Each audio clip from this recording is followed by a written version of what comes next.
Liftoff will start in T-minus 10 seconds.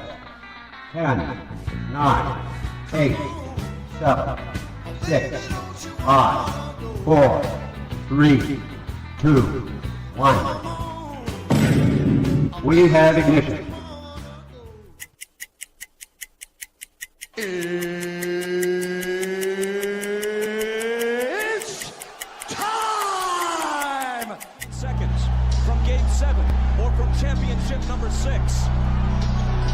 Jordan, open, Chicago with the lead. Behind the screen, Harper got a piece of it. It comes off. The Chicago Bulls have won their 6th NBA championship. Tying run at second, 2 out, Palmero over the head of Jenks. Uribe charges, throws, out! And the White Sox have won the World Series. To the far side around the 8-yard line to Hester. Under it, and to the middle with the 15, to the 20, breaks free of the 25, to the 30, to the outside, 40, midfield, 40, 30 to the post, 20, 15, Hester 5. For the 3rd time in 6 seasons, it's one goal achieved. The Chicago Blackhawks win the Stanley Cup. A little bouncer slowly toward Bryant. He will glove it through to Rizzo. It's in time, and the Chicago Cubs win the World Series.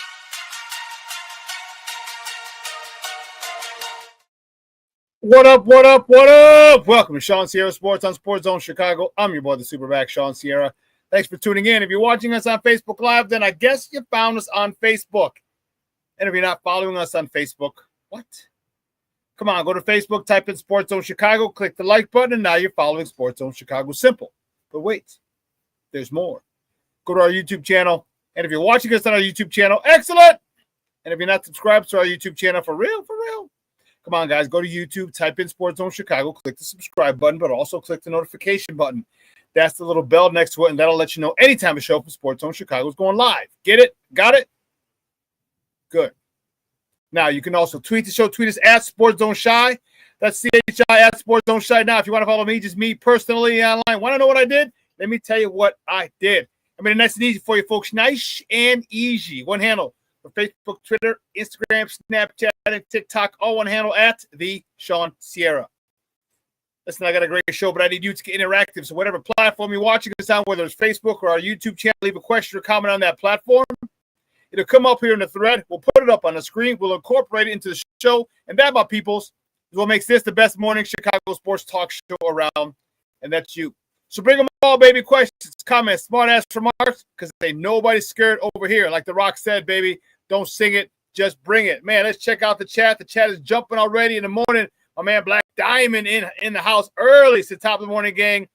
That team up north must have won the World Series the way they was profiling and posing. But me and you both know, Shawn, karma's a bitch. Yeah, it is. Yes, it is. Yes, it is. Cornelius Squalls, what up, what up, what up? Shawn Sierra Sports fans, finally, the wait is over. Let's go and bear down, baby. Bear down. Yes. My man Armando Emeterio Lara Jr. Well, nice to see him third on the list, Junior, you son of a biscuit. The Cornelius, Black Diamond. Good morning, all. Oh, yeah, Shawn, you too. Great, buddy. That's what 27 years of friendship gets you. That's awesome. Mr. Southside himself, what up? On a House Music Monday morning. Bear down, FGB. I could not agree more. FGB. What? FGB. Rick coming in start shit already, baby. All our fool, please join me and help sing this song to the Cup fans in the chat. Nah, nah, nah, nah. Nah, nah, nah, nah. Hey, hey, hey. Goodbye. FGB. Rick starting shit as he comes in. Oh, man. Listen, I don't know a lot about all that, but I do know this. More of the usual suspects will chime in as the show goes on. That, my peoples, I can promise you. Listen, we got a great show at 10 o'clock. My girl, Kelsey Nicole Nelson, from the D.C. area. She's an award-winning journalist. Is going to join us. We're going to talk the matchup, this Monday night matchup, the revenge game, the rematch. The rematch between the Commanders and the Bears in D.C. It's kind of odd. It's kind of odd, the same two teams playing in the same location. Usually it's home and away, you know what I mean? But it's happening twice this year. We're back out in San Francisco again in December. So go figure. Go figure. I don't know. Who'd have thunk? Who'd have thunk it? But yeah, so we're back in DC, baby. Back in the nation's capital, the site of the place where our season derailed last year. Here's what I can say. It could be karma. Okay? Our season derailed there last year. This year, it could be the place where our season jumps off. We're on a 2-game win streak. If we're able to soundly beat the Commanders, that's a 3-game win streak. We haven't had a 3-game win streak since 2021? Something like that. Might even be longer. But this is a stretch. We're in a stretch right now. Okay? This is the stretch right now. Let's look at this. We got the Commanders. We have the Saints. We have the Ravens. We have the Bengals. We have the Giants, excuse me. We can go 5. We have a 5-game stretch where we can go 5-0 before we got to deal with another division opponent. Before we deal with the Vikings on November 16th. We are in a good stretch. Now, this could be, as I said, this was the place where our season went off the rails last year. What if it's the place where we get kickstarted this year and go on a 5-game win streak, which would mean the 7-game win streak because we would have had those 2 games prior to the bye. If we go on if we win these next 5 games and end up with a 7-game win streak, we're going to be the talk of the town. The talk of the NFL. The Chicago Bears with a 7-game win streak.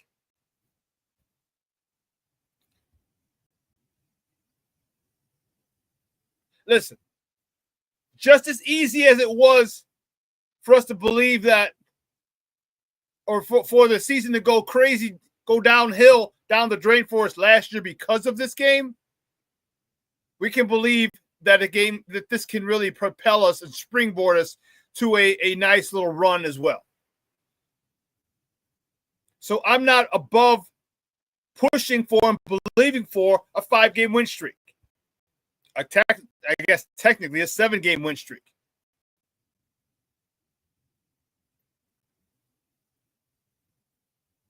There's not a team in his next 5 games that we can't beat. Starting tonight.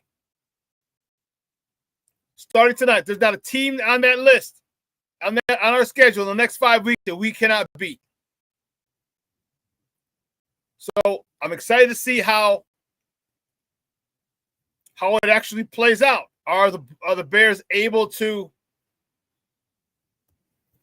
stay focused?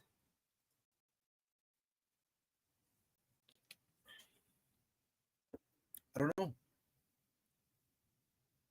Is Ben Johnson able to call a good game?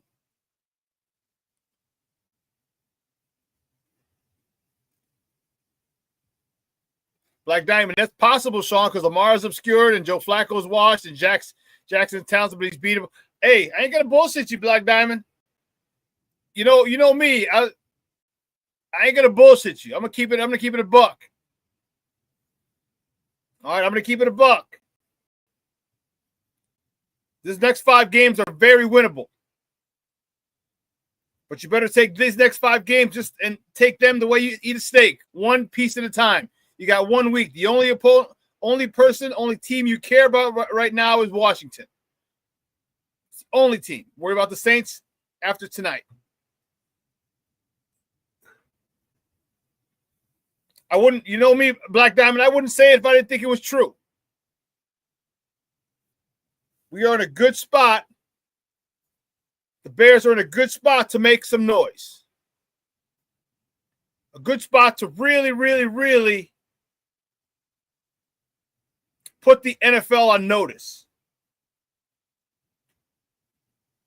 All right, we get to see the adjustments that have been made. We get to see the self-scouting that has been done.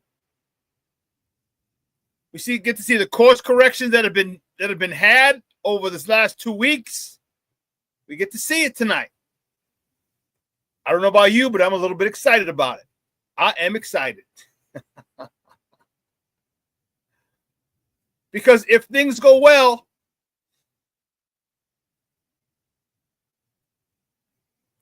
if they make proper adjustments, this could be a very, very, very nice run for this team. Very nice run. And as I said, the NFL will be on notice. The Bears will be on a 7-game winning streak going into their matchup with the Vikings.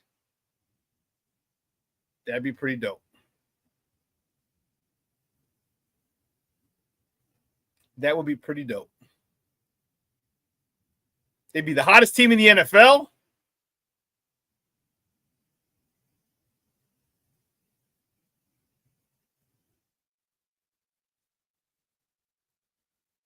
The hottest team in the NFL and the most talked about team in the NFL.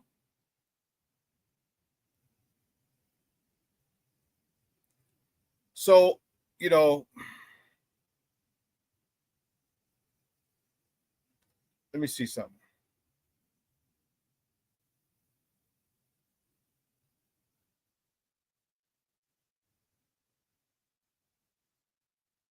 Yeah, I need this. Thank you. I'm sorry.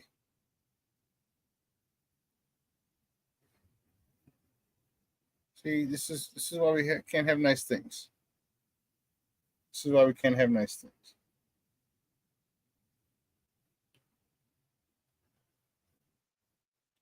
I'm trying to get you guys injury report from yesterday for Commanders. There we go. Now we're good. Now we are good.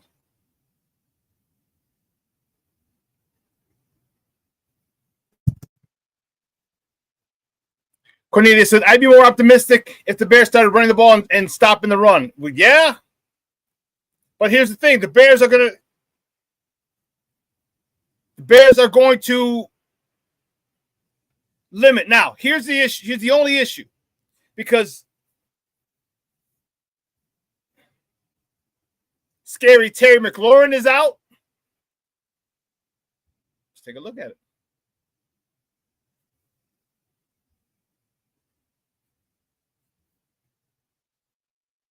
Scary Terry McLaurin is out. Is the injury report for the Washington Commanders. Wide receiver Noah Brown is out. Wide receiver Deebo Samuels, if you see, he's 5th on the list. He hasn't practiced. Didn't practice Thursday, limited Friday, didn't practice Saturday. He's questionable for today. So you got their top 3 of their 4 receivers, or 3 of their receivers. 2 of them are out. A 3rd one's questionable, 1 wrong play, and he's done. So what's going to happen is they're going to be a one-dimensional team. But that one dimension includes Jaden Daniels. All right, that one dimension is going to be like the Bears 2 years ago. 2 and 3 years ago when they had Justin Fields, and he was a threat running the ball. So now you can run blitz a lot because their pass receivers are out. They're out.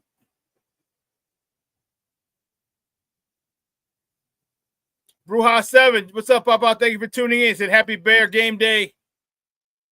Bear down. What's Canadians? What? Bruja says happy Canadian Thanksgiving to my fellow maple syrup drinkers. Great day for Canadian Eagle Theo to give his maximum effort as starting left tackle. Yes, it is. That would be nice. That would be nice. That would be nice.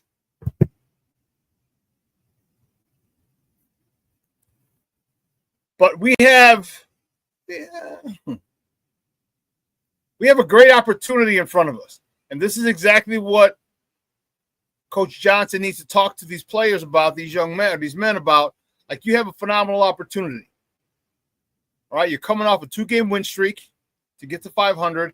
And now we're in the streak where we're in the middle of a situation, the beginning of a situation, we can run off 5 in a row. But we can't go 5-0 unless we go 1-0. And Ben Johnson needs to make sure that that's handled. Dennis Allen needs to make sure that that run game doesn't beat us.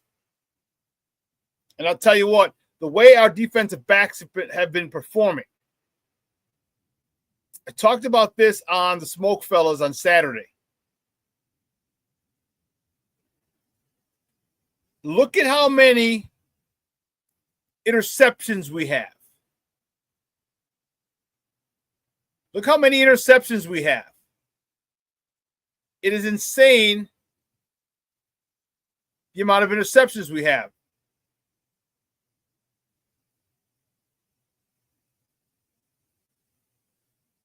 We have how many?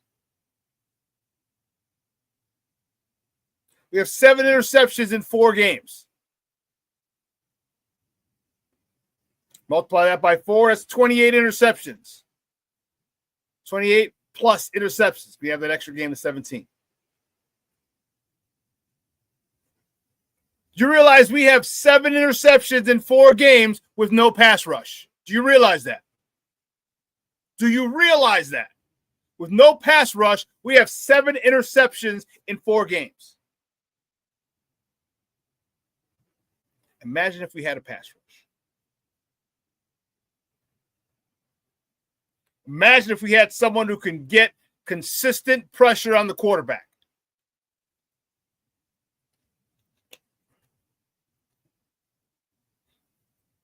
That's why it's imperative we find someone to rush the passer. Montez Sweat, Mr. $100 million, you ain't done jack spit since you got your contract. And don't give me the fact that you get double teamed. I don't care. I don't care. You better find a way to get through these double teams then for $100 million. Ryan Poles, general manager, he dropped the ball going at, he's done it again. He did it with Asim Kamir Muhammad, AQM. Gave him a whole bunch of money because he was promising. And then we give Deo Adengbo a boatload of money because he's promising. How about you stop trying to be the smartest guy in the room and predict people's futures, and you go get a proven talent? I already told you the trade I would make, and it hurts my soul because I love DJ Moore. But you trade him one-on-one for a pass rusher?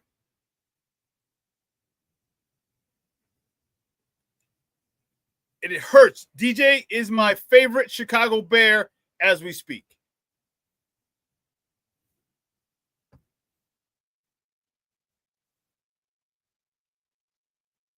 Rick, you could have something. Rick says trade for Trey Hendrickson. Bengals ain't on nada this year. FGB. If we beat them and they're out of the playoffs because what's their record now? No, I still got my newspaper. I can't deal with all that other nonsense. The Bengals are just 2-4.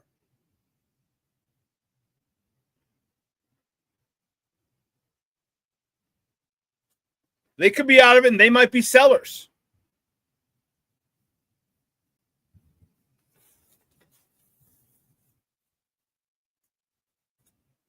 And let's look at the Vegas Raiders are 2-4 as well. They might be sellers.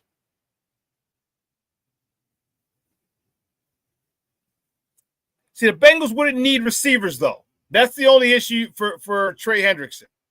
The Bengals don't need receivers. They got Jamar Chase, T. Higgins. They don't need a receiver. The Raiders, on the other hand, they need a receiver.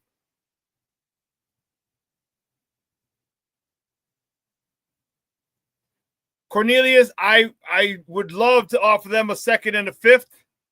I don't know. They may want a player right off the bat. Oh, you're saying second and a fifth for Trey Hendrickson. Okay. But here's a crazy idea. Why didn't you just draft one? Why didn't you just draft one in the last 2 years?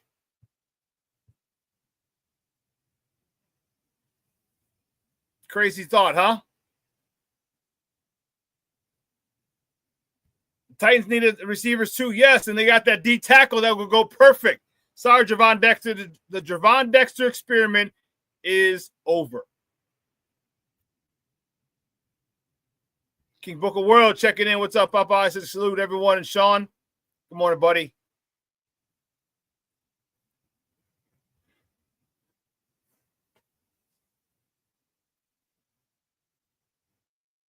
This is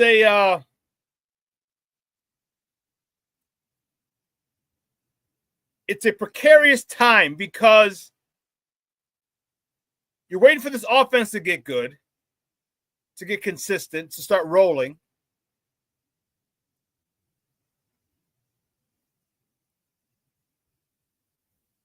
But this defense is making a lot of plays, a lot of picks with no pass rush. We need to stop the run and pressure the quarterback. That will up our interception numbers. We have 7. 7 in 4 games. We're putting us on a precipice of 30 interceptions.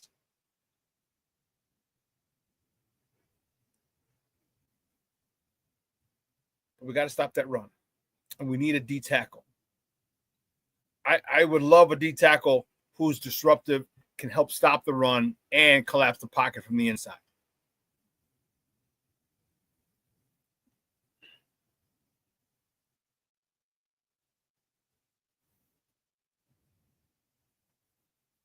No.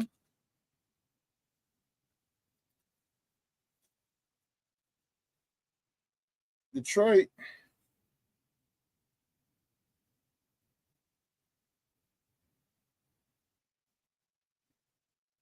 Oh, yeah. Forgot. King Booker will said, it looks like Detroit got a little slice of that reality pie last night. Yeah, listen to the Chiefs. And they're sore losers. Yeah. Yeah.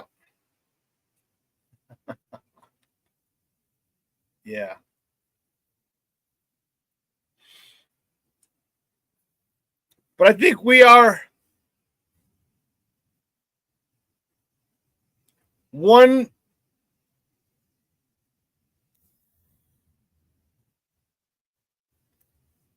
Okay, maybe we're one stud defensive tackle, a guy who can pressure the quarterback and stop the run away from being a great defense.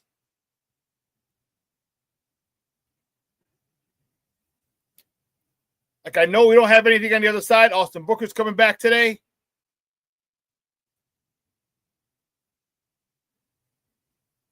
But see, here's what we're dealing with. Show me what you're working with. Grady Jarrett is the only person who's not going to play tonight. Austin Booker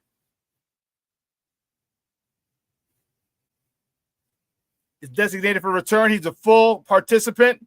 He's questionable for the game, so we don't even know that for sure. Jaquan Brisker, full go. TJ Edwards, full go. Kyler Gordon, full go. Jonah Jackson, full go. Calvin Ungai, full go. Darnell Wright, full go. So now, how does this work? Is it Theo Benedette and the left tackle?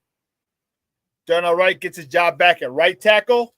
Ozzie Trapillo's a swing guy. Is that what I foresee for tonight? And Ozzy's not even a swing tackle. Ozzy's a right tackle. Ozzy Trapillo's not even a swing tackle.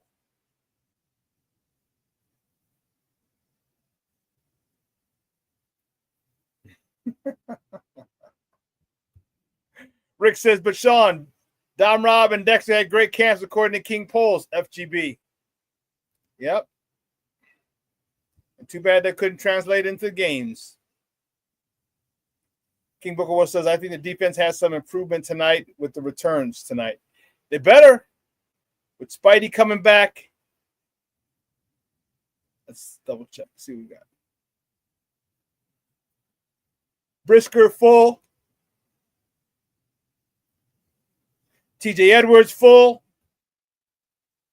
When I say full, I mean full participant. Kyler Gordon full participant. So yeah, we're in a nice little spot there. I think you could be right. King Booker World, you could be right.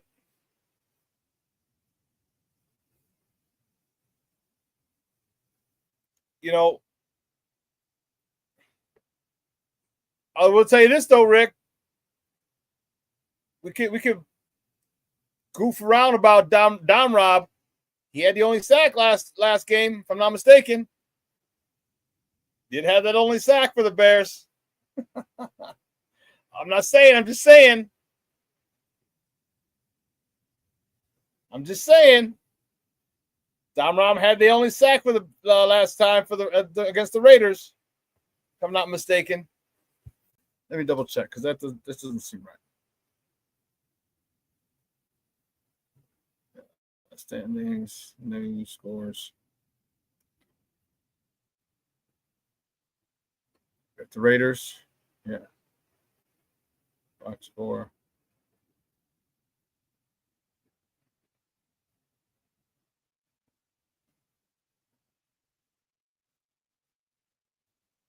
No, huh? No sacks. No sacks against the Raiders. I guess it was the week before. The Cowboys. The Cowboys game. No, Montez Sweat had one, and Dom Rob had one.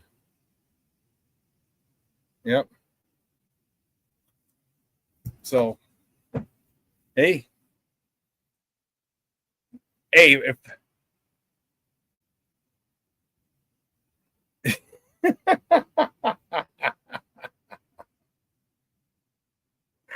oh man, King Booker was on fire, baby. He's like, Dom Rob had a sack before Sweat. Yeah, that was the same game.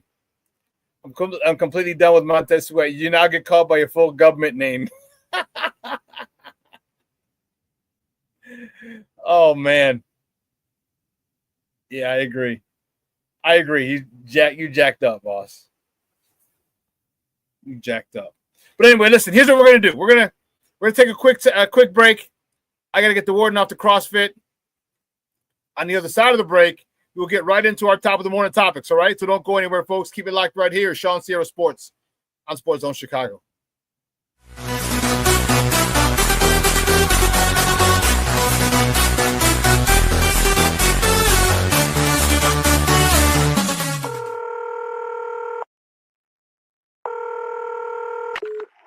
Operator 901, where's the emergency? 127 Brynmere. Okay, what's going on there? I'd like to order a pizza for delivery. Ma'am, you've reached 911. This is an emergency line. Large with half pepperoni, half mushroom. You know you've called 911. This is an emergency line. Do you know how long it'll be? Okay, ma'am, is everything okay over there? Do you have an emergency or not? Yes. And you're unable to talk because... Right. Is there someone in the room with you? Just say yes or no. Yes. Okay, it looks like I have an officer about a mile from your location. Are there any weapons in your house? No. Can you stay on the phone with me? No. See you soon. Thank you.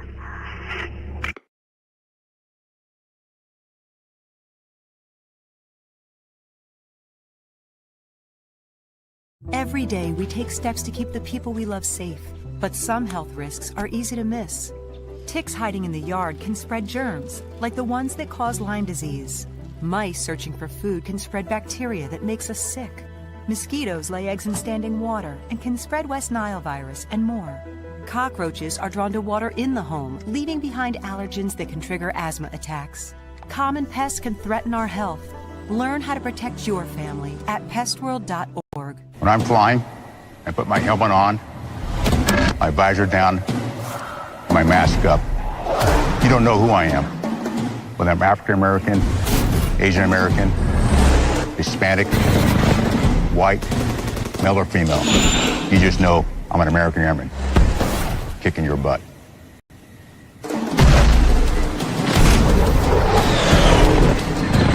I'm General C.Q. Brown Jr.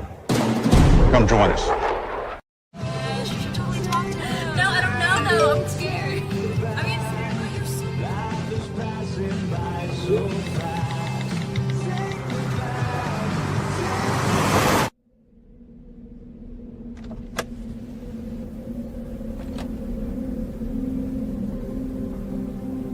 Do you know that you're in my lane? No, not at all. Are you not paying attention? Are you texting? I was just checking in with my mom. I was telling her that I thought we'd be home by 6. It's okay. There's enough time. Just pay attention. I'm not even halfway through my text. There's no way. I'm not even going to look up. My babies are in the car. You have to pay attention. It's just supposed to be a quick text. I'm so sorry.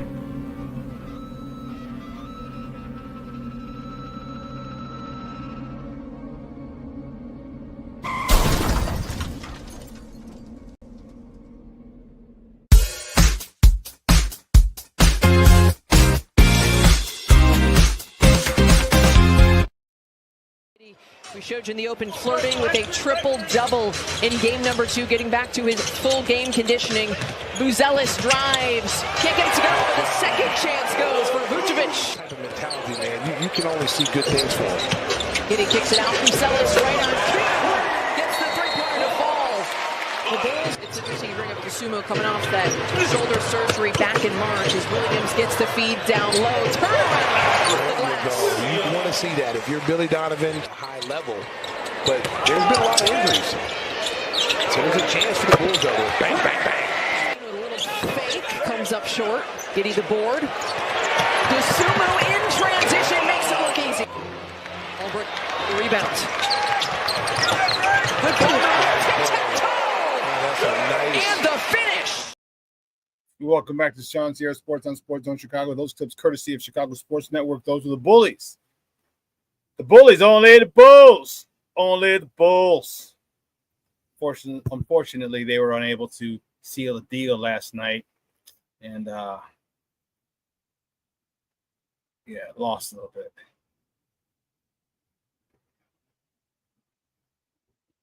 Let's check it out. So here we go, folks. Guys, let's get it crack-a-lacking, maybe. You know how we do the first segment of every show is called Top of the Morning. It won't come just when you want it.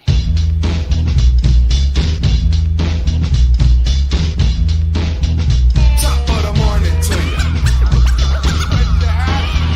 Top of the morning to you. See the first top of the morning topic. Which way do we go? Which way do we go? Which way do we go?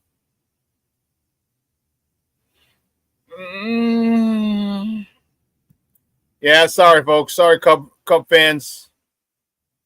First one. The Cubs on Saturday. So now I was at the my cousin's daughter's quince. Whole bunch of Cub fans were at the spot. Watched the game on their phones. The Cubs lost to the Brewers 3-1 in the deciding Game 5 of the National League Division Series, thus ending their season. Colin Ray came on after the opener. He got the loss. He's 0-1. He went 2 2/3, 4 hits, gave up an earned run, 1 strikeout. Seiya Suzuki, the only guy who was hot, who was 1 for 4, hit the homer. His third of the postseason, his 5th RBI of the postseason.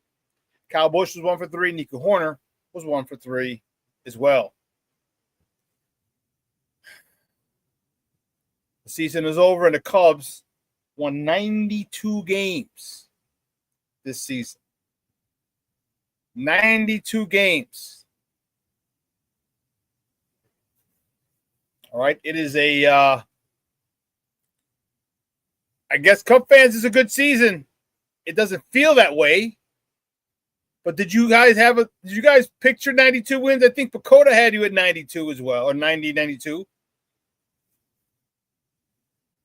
But it has an empty feeling for Cub fans. There's an empty feeling. Like they should have done more, and I couldn't agree with them more. I couldn't agree more. Keeping it moving. The Bulls, baby. There she goes. Bulls fought the Milwaukee Bucks 127-121 yesterday at the United Center over on the west side. Matas Buzelis, 19 points. Ayo Dosunmu led the way for the Bulls with 22 points. Josh Giddey doing Josh Giddey things, 14 points, 8 rebounds, 7 assists in their preseason matchup against a team from up north. Man, Milwaukee's just doing it to us, huh? Milwaukee beats us. The Bucks beat us. The Brewers beat your Cubs, you Cub fan people. Green Bay is giving us the flux. Although I will tell you this, we did beat them the last time we played. That I will tell you.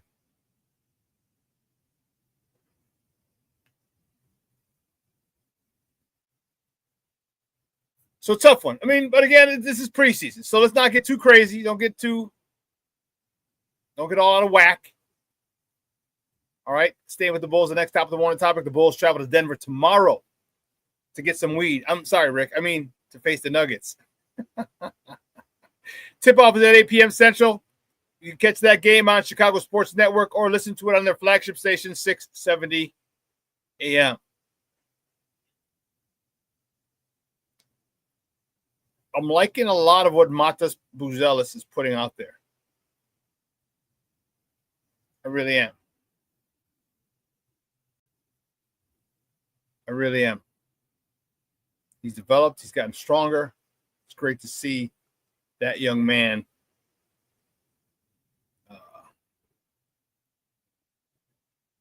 develop. Great to see that young man develop. I'm liking that. I like it a lot. The Blackhawks. How about this one, Blackhawks fans? The Blackhawks host the Utah Mammoth. The Utah Mammoth.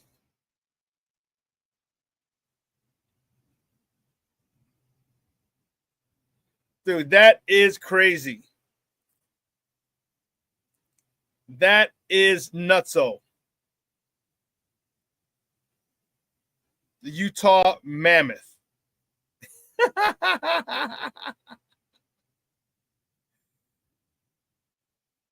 Now, let me see.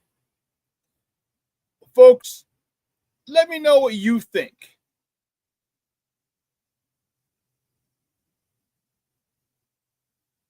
Let me know what you think, because I don't know how I feel about this. I don't know how I feel about this logo. I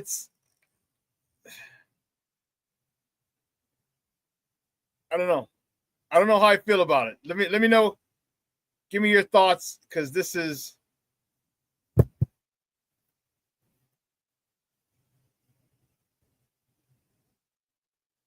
the Utah Mammoth. Is that like a woolly mammoth? Listen, Utah. Ain't no woolly mammoths in Utah.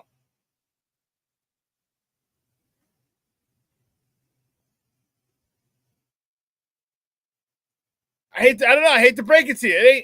Ain't nothing. I don't know. I'm just not a big fan of the name. Not a fan of the logo. I mean, I get it. Woolly mammoths. Not feeling it. NHL.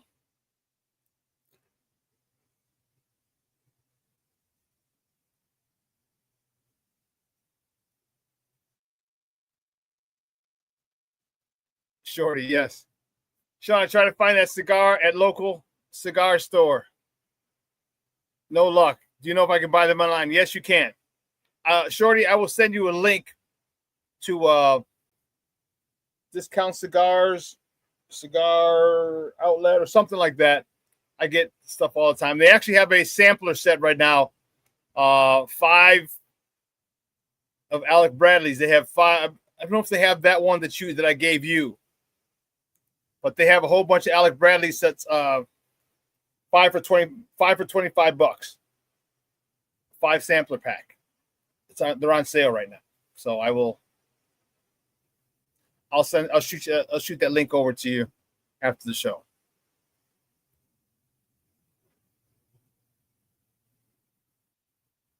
Wow, King Booker World says, this is Rick. He is Shaquan Montez Sweat until he has at least 4 consecutive games with a sack. Shaquan. He says Shaquan explains a lot.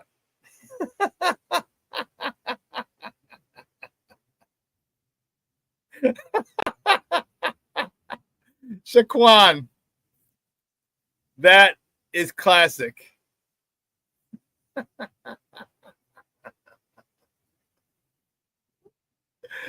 Oh my goodness. Cornelius says Iowa's playing awesome. Yeah, it's preseason. He was playing well. A couple preseason games, playing well. I'll take it. I'll take it.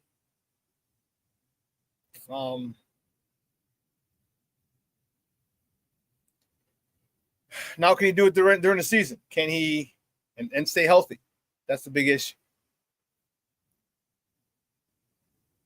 My man Shode is in the house. What's up, Papa? I did say hi to you because we talked about the cigar. Levette Lee checking in. She said, Happy House Music Monday, y'all. Oh, also it's Mates Bucella's 21st birthday today. Okay.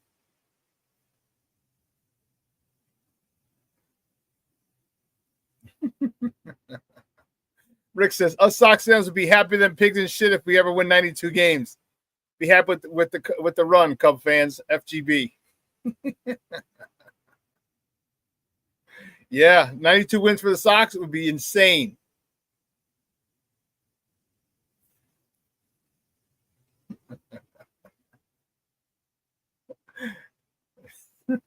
Rick, someone say weed? FGB.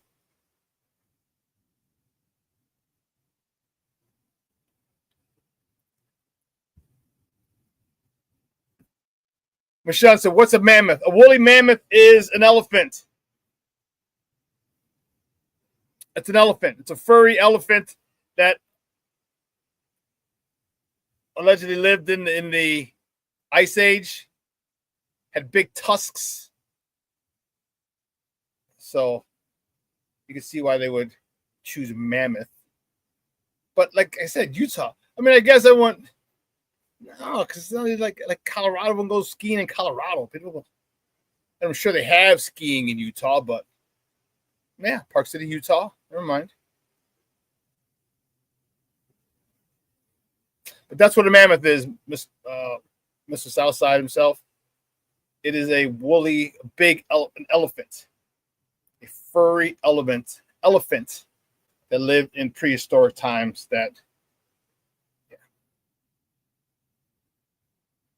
So my question is this: where do they sleep? Like, were there caves? Did they make caves? Did you want to sleep out in that freaking cold in the Ice Age? You know what I mean? Like, just a thought. I don't know. Where do woolly mammoths sleep? Where did they sleep? It couldn't be the Utah ski lifts or ski instructors or snow bunnies. Nothing like that, huh? Had to be the mammoths.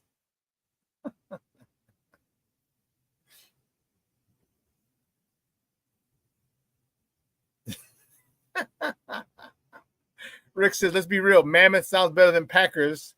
What the fuck is a Packer? FGB.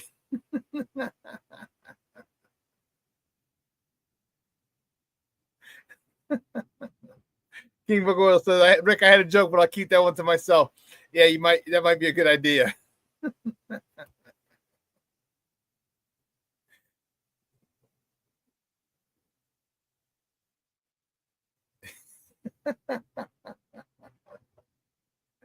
Oh, now we're getting people.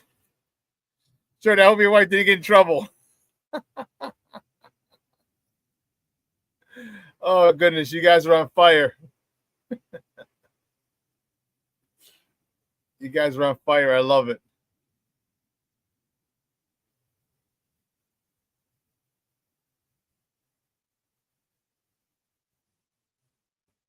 Whoa, really, Junior? Junior said, I used to have part of a mammoth tusk and jaw. He said, my cousin was an archaeologist. Really? Now that is dope. You didn't save it?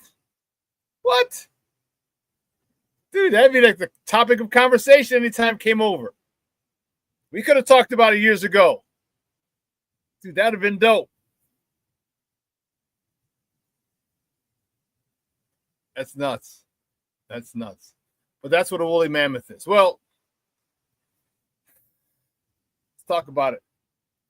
Cub fans, it's a tough one.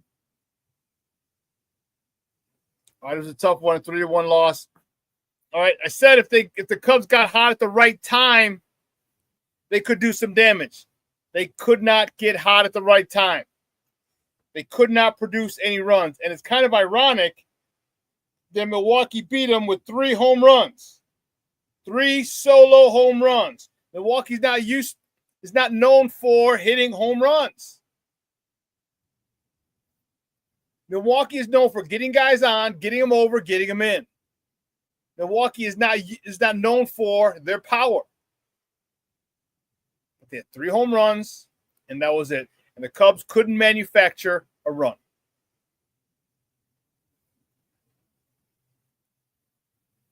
Okay? This is the issue that I have, and I've said it on many a show. I've said it on this show many a time. Why are you not working on bunting with all the speed you have? We saw PCA attempt to bunt, but I mean seriously, PCA, him, Nico Horner.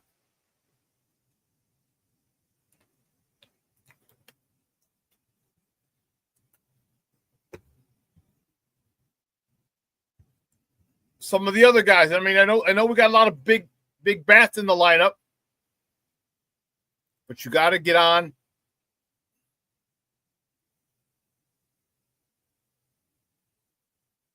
Oh, damn, my brother stole it. Oh, shit, really? Did he sell it?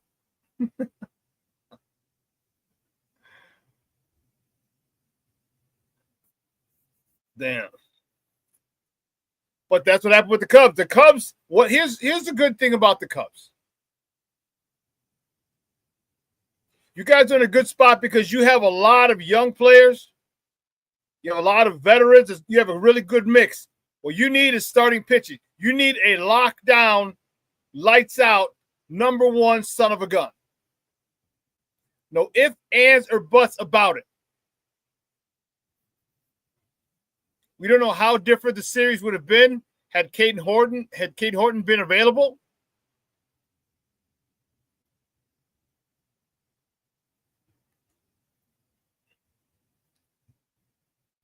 But you got to be able, you need someone on the bump when it's time. When you got one game, you don't start an opener in the deciding game of a series. You don't start an opener. What kind of shit is that?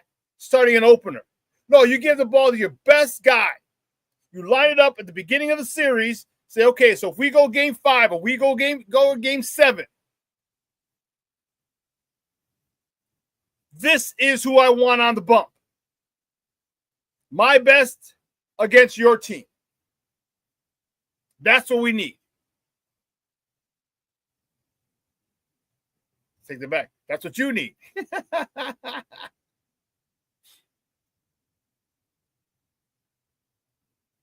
You get a guy. Yeah, you're going to have to pay, Cornelius. You're going to have to pay. He said the Ricketts will never pay for a number one pitcher, SMH. Rick, I couldn't agree with you more. He said that opener crap is so lame, FGB. It is. You're a starting pitcher in Major League Baseball. Start the goddamn game.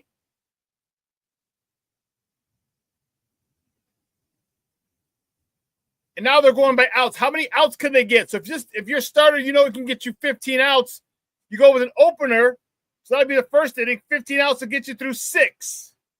So that's the next 5 innings. I guess 7, 8, and 9. Like, this is the way we're playing baseball now?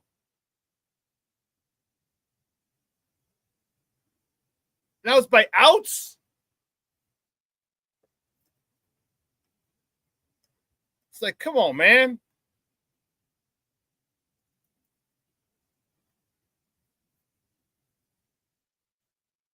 That is not nonsense. Junior, you're right. Hit the nail right in the head. The trade deadline showed the Ricketts don't care about winning. Nope. See, they were happy. The Ricketts made money. When you have 5 home games?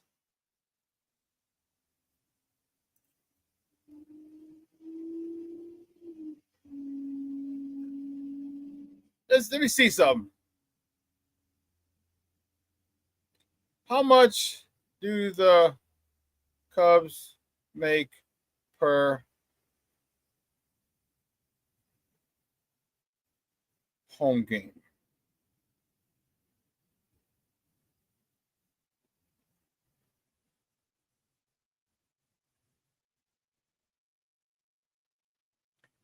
The Cubs make approximately $3.25 million per home game in gate revenue, a figure that includes ticket sales, concessions, and luxury suites.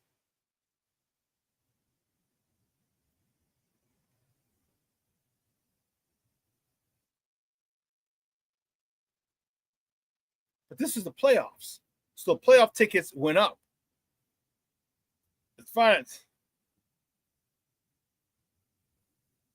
Per home.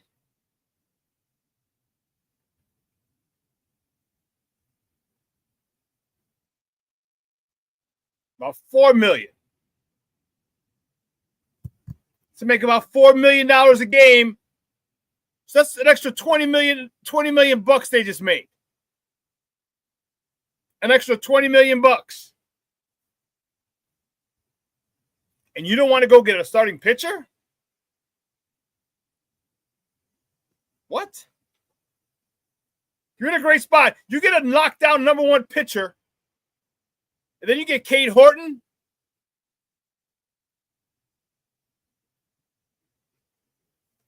I mean, come on, man.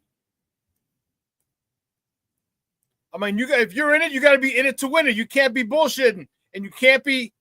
Well, I guess you can, because now he's looking at it like Reinsdorf. Not only do they make the playoffs, they get you excited. They get you excited.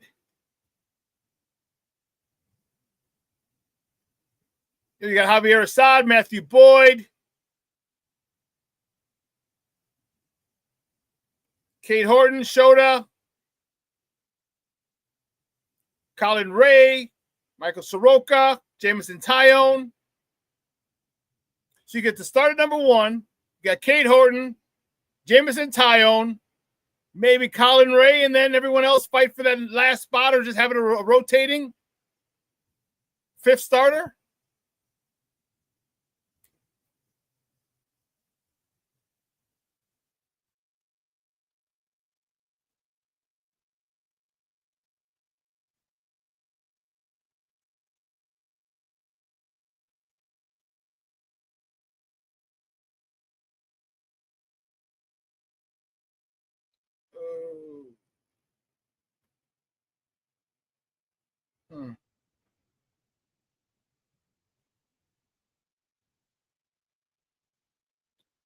I'm kind of waiting. But so that's what you need. You need a starter. You need a lockdown starter. And how many of you want Kyle Tucker back? Because Kyle Tucker in the post-game presser sounded like he's gone. sounded like he's gone. Talked about it yesterday. Said the projection for Kyle Tucker is about 25, 30 million. No. Let's take a picture of that. I didn't. Son of a biscuit. Son of a biscuit. I thought I took a picture of that. They're on, talking about it on GN Sports yesterday.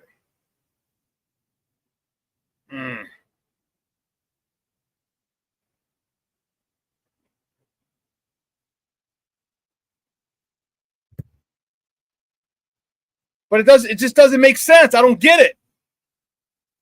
I don't get it. Well, go get a starting pitcher, and now you're set. You just got to worry about health for the whole season.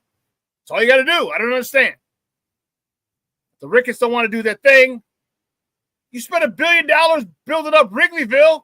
What the hell is $30 million for a pitcher for 3 or 4 years? You just spent $1 billion redoing Wrigleyville. Now you can't afford $30 million for 4 years? After you're making $4 million in playoffs, you just made $20 million in playoffs. Playoffs? Made $20 million in 5 games. When will Chicago ownership, and the Ricketts were one of those teams that spent money, but when will Chicago owners realize we are not a small market? We're the 3rd largest market in the country, and you're acting like Kansas City. It's frustrating when you see people like the Dodgers spending money, the Yankees spending money, the Red Sox spending money. And you want to act like Kansas City, Tampa Bay.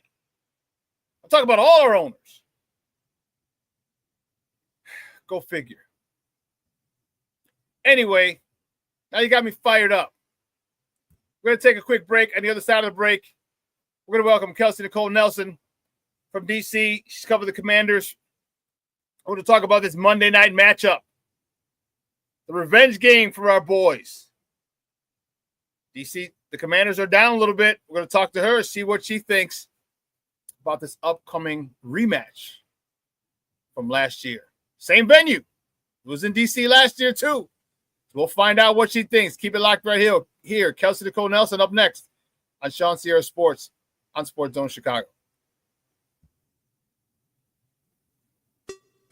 Hey, it's your boy, the SuperBack, Shawn Sierra, and be sure to follow Sports Zone Chicago on all social media platforms, on Facebook, Instagram, and our Roku channel. You can find us at Sports Zone Chicago, and on Twitter, we are at Sports Zone Shy. Also, be sure to download our mobile app so you can take Sports Zone Chicago with you on the go.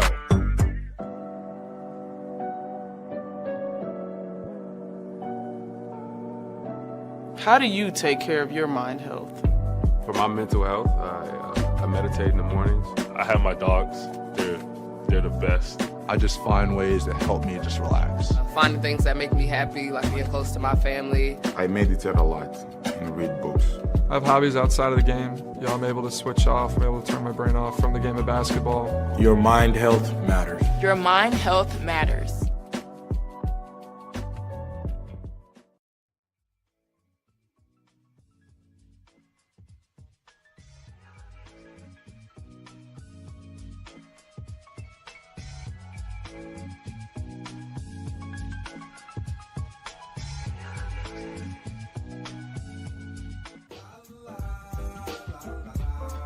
It's a romance sport.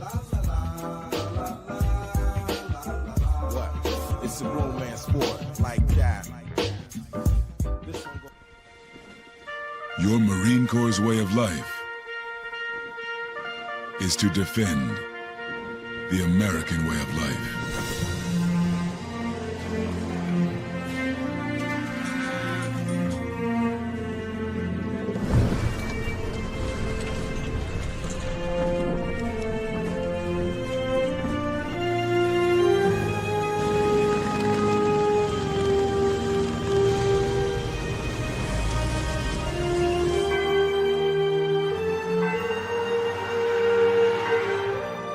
Every day, no matter where we serve, we take a stand for our nation, for each other, for us all. The few, the proud, the Marines. Snap in and snap out. Big third down, 3rd and 7. Williams evading the rush. Williams gets it to Zacchaeus. Playing the backfield, unstoppable. Williams again threads the needle. This will be a first down, much needed first down connection.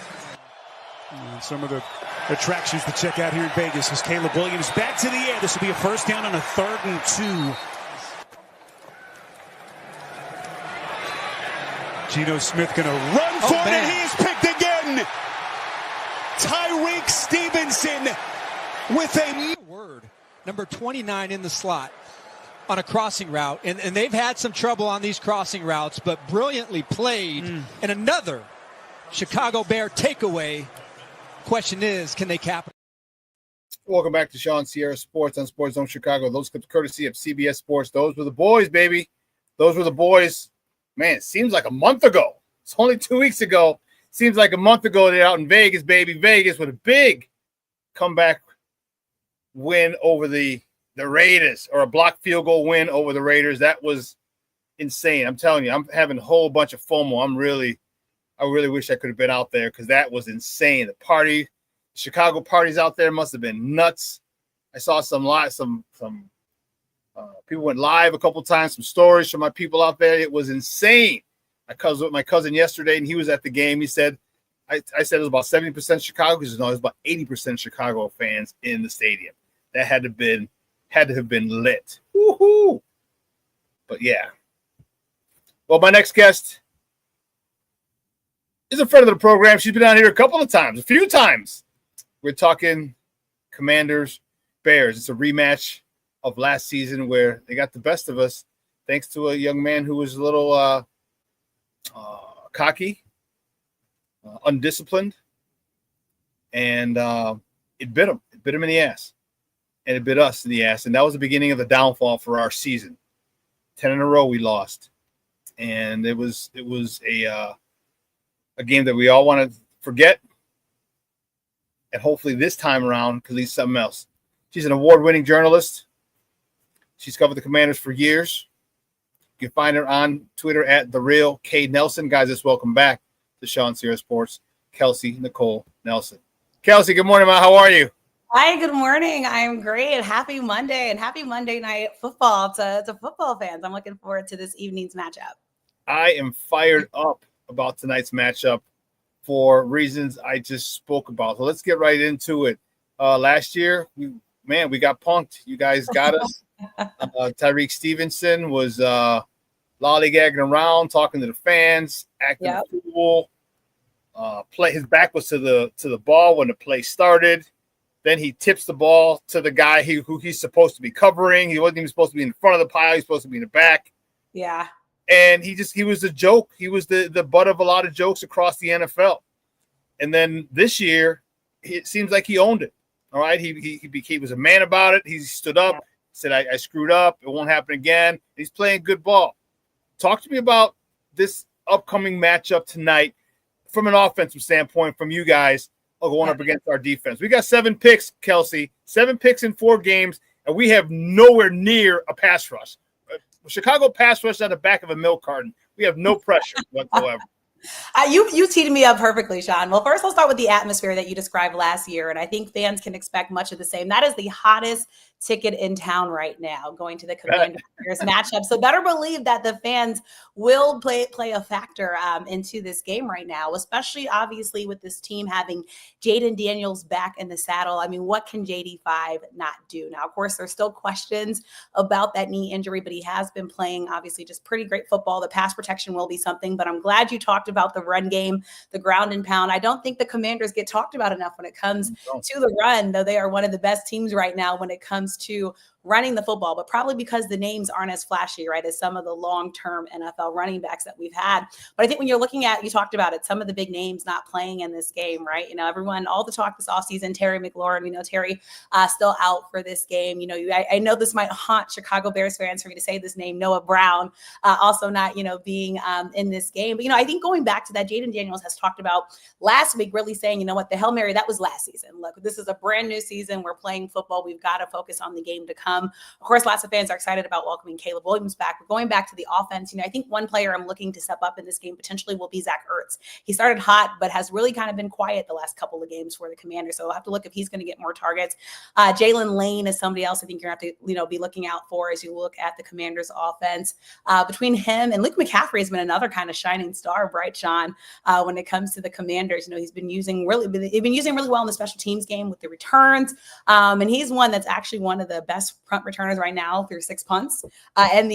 Returns, as you look at the guys in the NFL right now. And again, it's funny because I know he's still kind of making a name for himself in year 2, but has definitely been coming on the up and up. But I think Jaden Daniels is going to have to rely on his legs. And we are hearing Debo will step up, suit up for this game. So all that to say, I think offensive wise, even with the injuries again, because Jaden Daniels can be so special, I do think the Bears will have some issues again, especially with how dangerous the Commanders' run game is. They haven't even talked about the one who has been most promising for the Commanders right now, Ja'Cory Croskett-Merritt, Shawn, aka Bill, who has been a bright star, right, for the Commanders. Because prior to this year, this is a new run game, right, for the Commanders. You think about Austin Eckler going down in the season with a torn ACL, and then again you have the young guys, Chris Rodriguez Jr., Bill kind of leading that run game and offensive front. The Commanders can be dangerous. So, of course, I know the Bears, that's kind of been the one thing. You showed that Raiders game before. I know Ashton Gentry had a pretty strong run game with the Raiders against. Yeah, it wasn't good against us. But you guys are coming off a bye, right? So I have to think I know that was one of the focuses. I know Ben Johnson has talked about not being worried about the run game. But again, when you look at what the Commanders are coming to the field with, the kind of young, wide receivers that they have in this game, I do think the run will be special and important. And expect Jaden Daniels, again, he's a guy that can make plays when necessary. But what worries me, again, I know how good the Bears can be on third down defense, even though I know the pass game is something I think that the Commanders will try to open up again with these young studs, I'll say, in the making that they have in Washington. Well, yeah, and I think the Bears are going to try and make them one-dimensional because here's your injury report, all right? Yeah, big names. Scary Terry is out. Noah Brown is out. Deebo Samuels is questionable with that heel. I mean, one freak play, a freak move, and he could be out for the game. And then who do you really have? I mean, Zach Ertz. I mean, we're not going to put, he's an older guy. I mean, he's older, but reliable, Shawn. Reliable, older. I'm not going to build, but you're not going to build your pass game around an older tight end. So I think your run game is going to be really, really vital with Bill. And also, like we had a couple of years ago when Justin Fields was here, you talked about Jaden Daniels. We're going to have to make sure that those guys they just don't get off, because if they do, it's going to be a long day. Yeah. It's going to be a real, real long day. One more thing I'd say really quickly. Remember, Jaden Daniels also protects the football well, right? You talked about the Bears being able to get those interceptions, right? Those turnovers. But Jaden Daniels is one of the best when it comes to, again, just playing good, solid football and protecting that football. So I do think the Bears, if they are able to establish a pass rush, and make him uncomfortable in the pocket, that could be something, right, that Washington's O-line would have to worry about. So talk to me about this a little more about this offensive line. Well, the run game, but the offensive line. I mean, I haven't done a lot of homework on Washington. So talk to me about your offensive line. How stout is it in the run? I mean, you're having a good run game, but also in the pass as well. Because to me, we haven't had a pass rush. It's Bears need to establish that. Embarrassing. But if you're going to establish a run, I want to know that who we're dealing with today. How good is this offensive line for Washington? Yeah, again, when it comes to the offensive line, there's a reason why, again, Jaden Daniels was comfortable going back to play football, right? Even though we know he's not 100% healthy. I think when it comes to the run game, though, they've done their job and they've been solid at their job. And like we talked about, again, Washington has to enter this game plan much differently than they have in weeks prior because of the young wide receivers that Jaden is going to have to run, essentially play ball with against a stout Chicago Bears team. And Shawn, you talked about it earlier. Commanders know there's an agenda coming into this game, right? The Bears fill away after last season. I'm sure Caleb Williams, right, fills away after last season. Oh, yeah. After what we talked about, because essentially that was when the Bears season changed and a lot of questions were asked of the young quarterback. And obviously I know he's been playing pretty stout thus far. And, you talk about pass protection, loving the pass protection, by the way, Shawn, that Caleb Williams is much better getting this year, much less sacks he's taking this year than we saw than last year. So, that plays a factor. But I will say, all in all, I think, the offensive line is going to have to stay. I think they will stay stout. Again, this is why I think if the Commanders can't establish the run, they are going to be, I think, in trouble. But I see no problem with it. Again, just with all the momentum and traction that the offensive line has been able to build. Once again, knowing that JD5 also will probably be one of those key factors when it comes to the run game, Shawn, as you look for the Commanders to make plays. And Cliff Kingsbury, I mean, you talk about, someone who really understands his team, knows the offense. I think he does. His quarterback trusts them. The offensive line trusts them. And he can be shifty in making some neat plays. But, I'm excited for this matchup. I think this game will be another close one, Shawn, if I'm honest with you. But again, I think that home field advantage will play a factor because, again, every Commanders fan wants to be in the seats at this game, especially just remembering last season. Yeah, last season was an epic game, epic on both sides, depending on for you guys. And you guys, either way, it was epic. You guys went to the NFC title game, if I'm not mistaken, this year, yeah. and then we just fell off a cliff. So it was a big turning point for both franchises. Talk to me about your defense. We got your hometown boy, Caleb Williams, went to DeMatha High. My guy Randy Trivers is head coach, and I played football together at Holy Cross. He's coming home. But I know it's not as crazy this time. It's always cool coming home. It's always going to be an issue, but it's not as crazy as the first time you come home. Right. So a little less subdued. But the one thing that I'm not worried about your defense as much because this offense is getting better. Caleb is getting so much better in Ben Johnson's offense. How do you see your defense stacking up against Caleb and the stud wide receivers? We have a nice little crew of. We have a nice stable. Y'all do. Y'all got some problems between Rome and DJ Moore, who obviously this area also knows about. I mean, the receivers for the Bears on paper look amazing. And then I know obviously with them showing up, but Rome has been amazing, obviously, through this far in the season, even in man coverage. So I do think that's going to be something that the Commanders will have to look out for. I think when it comes to Commanders, there's been a lot of questions, about their secondary, but Mike Sanderson coming off a great game in the last game, when the Commanders faced off against the Los Angeles Chargers. And as we talk about defense, we also have to remember they were able to get 5 sacks, right, against Justin Herbert. So I think, expect the Commanders to establish some type of pass rush. But, I think you look at this Commanders defense, I think you look at experience, from Bobby Wagner. I know everyone's talking about he's an old man, but at 35, again, can still deliver, on that football field to Deron Payne. I think Dorrance Armstrong should be talked about a lot more as well when you talk about that Commanders defense and hopefully what they're able to establish. Von Miller has also had some little vintage moments, Shawn, this season when he's come in, to of late, Javon Kinlaw, but I think the secondary is going to be what I'm looking at. I think they're the ones that's going to be tested. They're the ones that people have had questions about, Marshawn Lattimore, a lot of questions about, as we talk about this season. So, I'm expecting the Bears to really test Washington's secondary, but all in all to say, I'd say watch this Commanders defense. I think they're about 17th when it comes to, pass defense, but when it comes to the run, I think that's something that Commanders, really want to take pride in stopping. I know the Bears have had a little issue establishing a consistent run game, Shawn. So all in all to say, nicely. I'm trying to be courteous. I know DeAndre Swift has tried to do his thing.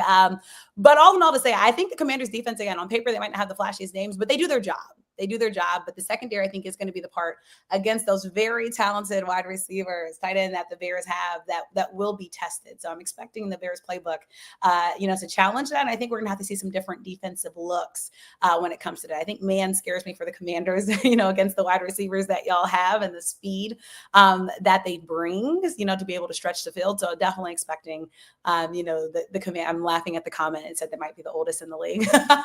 Wisdom. The Commanders defense brings wisdom to the football field, but know that experience does play a role a lot. Again, they were able to sack Justin Herbert. Justin Herbert's a young buck, y'all. So don't count the Commanders defense out, Shawn. But again, I think it's going to be a close game. I think when you look at these two teams, and you look at the numbers, it really could go either way.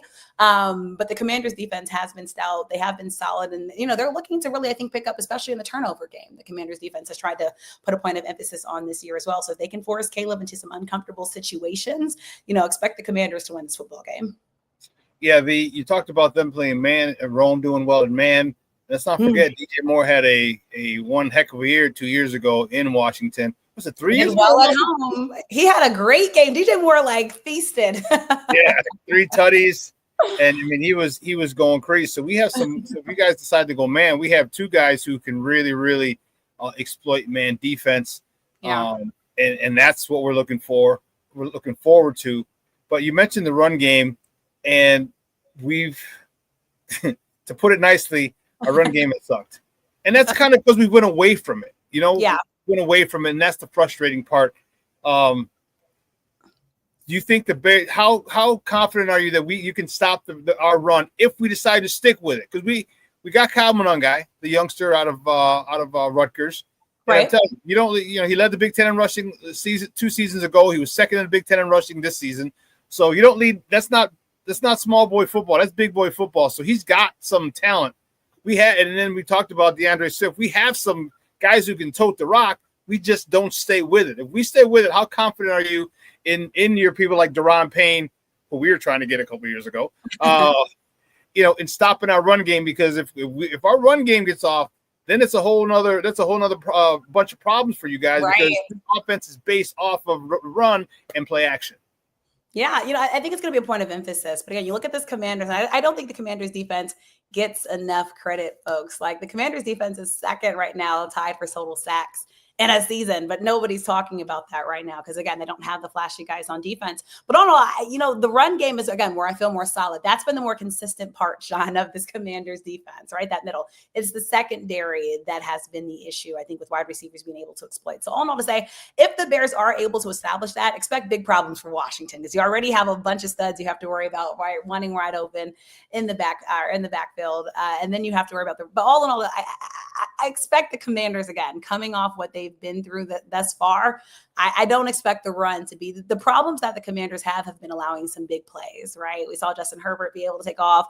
And again, I think that's kind of the biggest thing I'm worried about, those big explosive plays that you just can't have. I trust the Bears run game more, though, I will say, Shawn, than what I watched of the Baltimore Ravens yesterday. I think that's the run game. I just can't figure out how you have Derrick Henry and you can't run the ball. So all I want to say, Bears fans, I know it hasn't been what you wanted, but it's not the worst right now, and things could be worse for the Chicago Bears. But I do think the Bears honestly have a lot of good momentum, right? You're on a streak coming into this game. Again, I think the Bears being healthy will play a role in this game, right? The injury list for Washington that you brought up, that is something to keep in mind. Now, Washington's mentality, especially under Dan Quinn, has been the next man up type of mentality. So I don't think the Washington's scared of that. And again, having Jaden Daniels back makes them feel confident.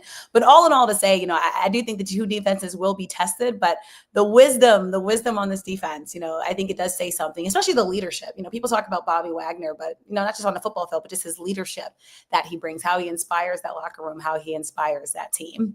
I'm loving the comment. You have an active audience, Shawn. I'm loving this. I'm loving the comment. Please keep them coming. This is why I honestly love this game. I love this matchup. I think Chicago sports fans are some of the best in the game. The atmosphere, the atmosphere that they bring, the talk that they bring. I hope I meet some good Bears friends, fans tonight at the game. But be nice, by the way. Yeah, we are definitely a rabid fan base. I love it. We travel well. You do. You do. I want to see how many Bears fans are at the game tonight.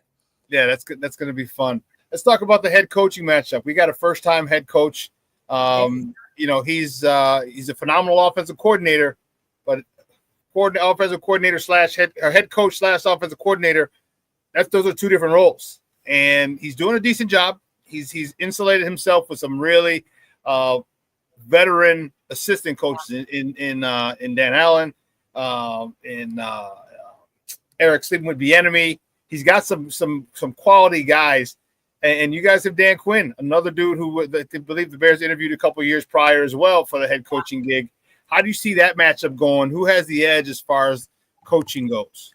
Well, let me tell you, I am a Ben Johnson fan. I was so excited to see that. I was excited for Caleb, especially, to continue to evolve. I'm so curious. I'm actually curious to ask Bears fans, what they think about Justin Fields thus far being in New York. But, I think something special of what Dan Quinn brings to the game is, one, an emotion, and love for the game. To me, probably the most prolific moment, of this season when he had, the bloody nose when he got hit and was still coaching, on that sideline. He didn't care, and that's honestly what he expects from from this team, right? And that's why I think the camera showed it. Like, Dan Quinn is a tough but lovable guy, and he brings that, and he wears his emotion on his sleeve. You think we just talked defense, you think about Dan Quinn's kind of role to get here. And so, I think that will be an important part of emphasis. But I think, Dan Quinn, he trusts his guys. He trusts his guy. But I think you look at a complete coach. And I think when you look at this Commanders team, you look at the offense that's continuing to grow. But of course, having a healthy Debo would matter in this game because, how they're able to use him as a weapon. But also, I think they're looking at every side of the football, from the defense to the special teams has been special in Washington, right? You look at the kind of three phases of football. And Dan, he expects the best from his guys. I mean, you look at what he's been able to build with his coaching staff and what the front office also believing in him, for what he's been able to build. I know there were some questions early in the season when JD5 went out, Marcus Mariota came in. I think Marcus did a solid job, of keeping this kind of team together. But Dan brings a love and passion to the game, from the backward hats, Shawn, just to the press conferences and the thoughtful answers. So all not to say, I think when it comes to the head coaching battle, honestly, I think both coaches bring something special to the game. I think both of them have been able to work with these top picks in a very special way. But all in all to say, Dan knows, the responsibility that he carries in Washington. He knows kind of the turmoil that was before him and kind of having to clean that up. So, I would say, and Dan Quinn, they trust. I honestly have yet to hear anything bad about Coach Quinn, Shawn, here in Washington. Like when I say the guy is loved, he's probably right behind JD5. Like Dan Quinn is very beloved in Washington. And honestly, one of the favorite guys. And I really think he's won this kind of broken fan base that he inherited. I think he won them over. Now, yes, he inherited a great team, but Dan is real. Dan's authentic. I think you see that from the players. He trusts his players. He has the coach leader players, but what he brings on the sideline, again, he doesn't just preaches it, he teaches it. And like I said, I think that bloody face on the side was a perfect example of the toughness and grit and kind of the dog mentality that Dan Quinn brings to this team. Yeah, and I think that's what resonates with players when they know, when you look at that dude up in Detroit. I mean, Dan Campbell. I mean, his players. I mean, he's talking about biting kneecaps, and people were laughing at him, and in his opening presser. Yeah. Ain't nobody laughing at Detroit anymore. Look, the Lions are the real deal. And I think Dan Quinn's a perfect example. Like, I love that he's emotional. Like, for me, I want to play for a coach. Like, it means something, right? And again, I know every coach is different, but I feel the same way. And like you said, look at what they've done. Look at what Detroit has been able to turn itself into, right? Like, no longer the laughing stock of the league, but, a true contender, right? That you have to battle, right? We just all watched them last night. So all in all to say, like, I love those types of coaches, especially we're looking at a league, right, where you have somebody like who we're talking about. And then I know there's a lot of questions right now about Aaron Glenn, right? Like, you have all types of coaches right now in the National Football League. But I think the two that we're talking about, again, I think it's much more positive talk, when it comes to Ben and Dan, because again, I think they have folks believing in franchises that have been through something once again. Yeah, we've been through a lot. Let me tell you. Fired our head coach first time ever in midseason last year. That was just god awful. It's things are looking up to the trajectory of Caleb Williams is definitely pointing up. It's noticeable now. You can see him getting better every week, and we know growth is not linear in the NFL in sports. Very true. We definitely see noted improvement every single week, and we're excited for that, and we're looking forward to that to that tonight, especially him going home. I got to call my buddy to see if he's going to the game or not. His head coach, just to find out. It was, it's gonna be one heck of a game. So let me ask you, and I know you're gonna be a little biased, but I know the question coming. You love that prediction. I do. Oh my gosh, this is a tough one. Because again, I think it's going to be gritty. You have two quarterbacks that can throw touchdowns. Oh, this one's hard. I am going to say, I'm sorry, Bears fans. I know you guys are going to hate me. I do have to go with the home team in this one. I'm looking at all the tangibles. But again, we're a little bit worried about Washington again, just because of that injury list. But again, knowing that JD5 is back there. So I'm going to call it a close one. I am going to say, let's do 27-23 Commanders winning. Okay. All right, Kelsey Nicole had 27-23 Commanders. Oh my gosh, but it's going to be tough. Like I said, I think this is a much different team. I know everyone keeps talking about last season, but too much. When you look at last year compared to this season, two different teams. Look at the route that they faced on into this one, and again, I think it's going to be gritty football, and I really think it's going to be who steps up. But I am expecting for Washington, someone new to step up because they're going to have to. When you look at the guys that are down, so seeing what Jaden Daniels can do, to make the next young star shine bright in tonight's game. Just FYI, here's what your boy got. The SuperBack is a 35. 35-27. I almost went 33-27, but I see something. I'm going to give the defenses some credit in this one. I see a big game coming up for Caleb, and I'm not sure if we can. I think Jaden Daniels is going to do a number on us for a little bit, getting you 28 points, 4 touchdowns probably, or 3 and a couple field goals. So I think it's going to be an offensive explosion, and hopefully it's for us. Caleb finally grasps this offense, and it comes out that way. But either way, it's going to be a fun game. Kelsey, thank you so much. I appreciate your time. Do me a huge favor before you go. Let everybody know where they can find you and your work online. Well, thanks again. And let me just say, Caleb, again, lots of folks are excited to have you back here now for the second time. So it's always going to be home for Caleb Williams. Everyone can find me online, KelseyNicoleNelson.com, on social media, The Real K Nelson. And if you're at the game, please come say hi. Absolutely love Bear fans. I have family in Chicago, so the Bears will always have love with me, and absolutely love again what you all bring. But love connecting with you all, Shawn. Always great to see you. You are tremendous. You are phenomenal. So thank you so much for having me on the show. Truly appreciate it. Thank you. Like same can be said for you, Miss Award winning. How many lifetime awards you got now? Like 6, 8 of them. Lord, I have been blessed. Hey, you're doing that thing, man. Keep it up. We're proud of you. Thank you so great much. talking to you. I appreciate it. Bye, everyone. Enjoy the rest of the show with Shawn. Have a great one. Talk soon. Bye now. Bye. Guys, that's Kelsey Nicole Nelson from D.C. She's covered the Commanders for years. Yeah, Bruja, I hear you. I can't hate. You can't hate her. You can't hate her. She's just a sweetheart. She knows her stuff. Like I said, she's been covering them for years. And Cornelius, this is awesome. We love you, Kelsey. It was the Bears 73, the Commanders -10. That's awesome, Cornelius. The Bears 73, the Commanders -10.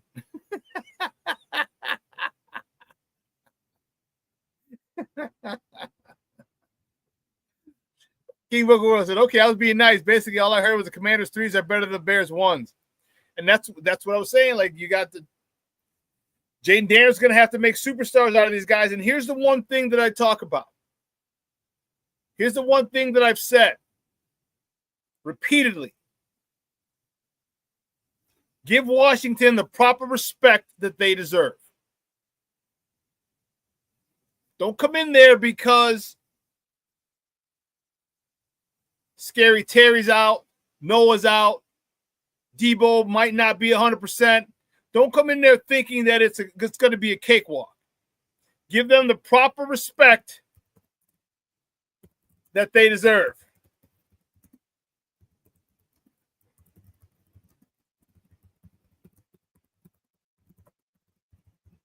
If you do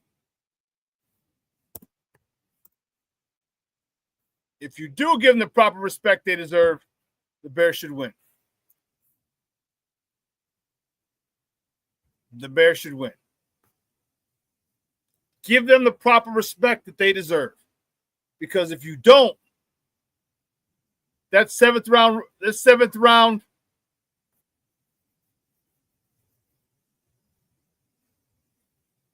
the 7th round pick, Bill, they call him, in Washington, could be running all over you if you don't give them if you don't prepare and give them the proper respect.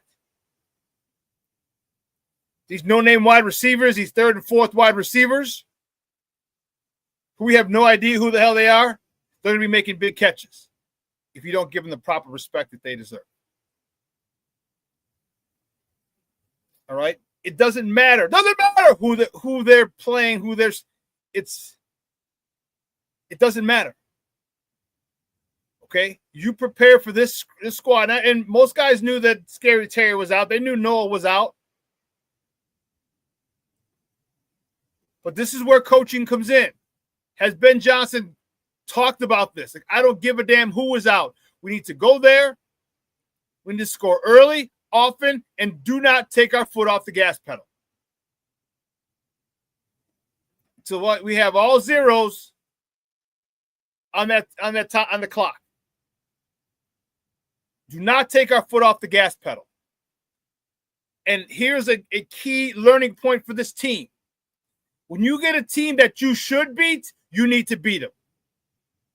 When you get a team that is injured, wounded, you have to go after them immediately. Immediately. And have no remorse.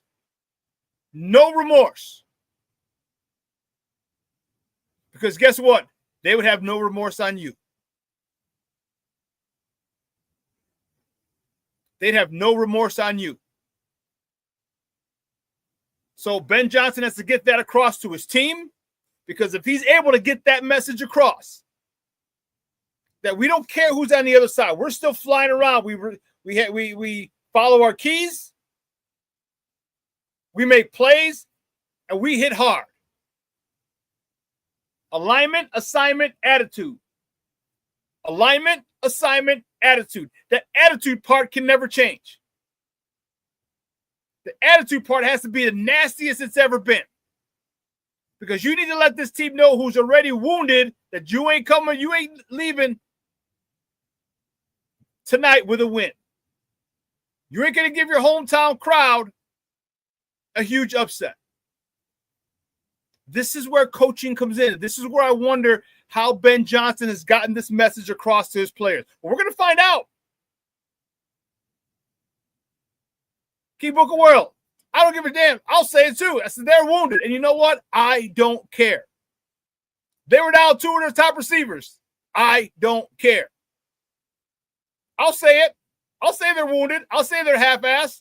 But you know what? I don't care. This ain't college football. You don't win on style points. You don't move up and down the standings on style points. You move up and down the standings by wins and losses. And if when we play you, some of these people are hurt, Nimolo,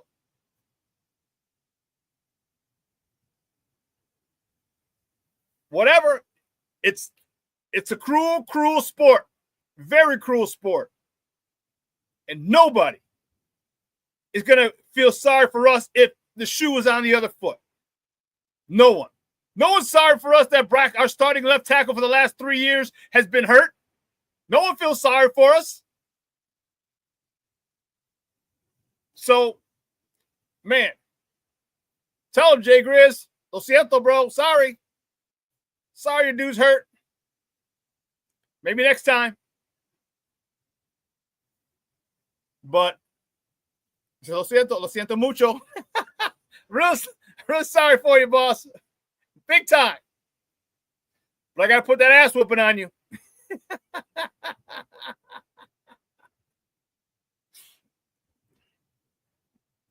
Rick, we need some assholes on the team, Shawn. Screw this respect crap. No. I don't know if you understand what I mean. When I say I need to give them the respect they deserve, I mean you need to go into the meeting room. You need to prepare. You need to prepare as if you're playing an undefeated team. You need to prepare as if you're playing a 5-1 team. This is what I mean, the respect that they deserve. That's what I'm talking about. Prepare as if you are playing the best team in the NFL. That's what I mean. And if you're playing the best team in the NFL, you're coming to knock heads off. You're coming to take quarterbacks, receivers out. You're going to do that legally. Legally. See, I was big on taking players out legally. I never coached, and I never played that way, and I never coached that way to take people out illegally. Any cheap shot, you weren't playing for me, period. But if you put your face mask through my man's chest and he had a problem breathing, hey, welcome to football, baby. If you want to put my shoulder pads in my face mask in your ribs while I'm tackling you, quarterback, and you can't breathe, you cannot breathe really good, welcome to the NFL.